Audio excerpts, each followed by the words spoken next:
రైతన్నల చెలో ఢిల్లీ కార్యక్రమం ఉధృతంగా సాగుతోంది. రైతు ఉద్యమంపై రైతు సంఘాలు భవిష్యత్ కార్యాచరణ ప్రకటించాయి. 16వ తేదీన భారత్ బంద్కు రైతు సంఘాలు పిలుపునిచ్చాయి. కేంద్రం రైతులపై ఉక్కుపాదం మోపుతోందని తెలిపాయి. తమపైకి రబ్బర్ తూటాలు, టియర్ గ్యాస్ ప్రయోగిస్తున్నారని, తమ ఉద్యమాన్ని అణచివేసేందుకు చర్యలు చేపట్టారని ఆగ్రహం వ్యక్తం చేశాయి రైతు సంఘాలు. తమకు ఎవరితోనూ రాజకీయ సంబంధాలు లేవని, దేశ రైతు ప్రయోజనాల కోసమే తమ ప్రయత్నమని ప్రకటించాయి.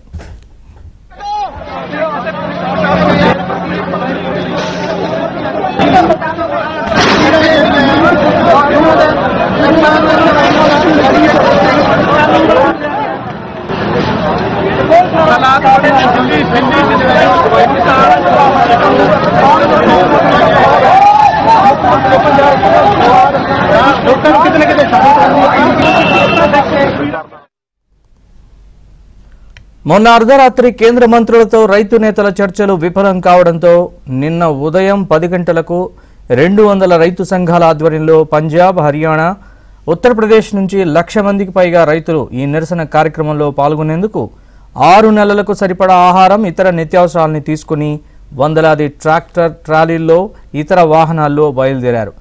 అయితే హర్యానాలో బీజేపీ సర్కారు ఉండడంతో రైతులు రాజధానికి చేరకుండా అడ్డుకునేందుకు పలు ప్రాంతాల్లో అడ్డంకులు సృష్టించింది.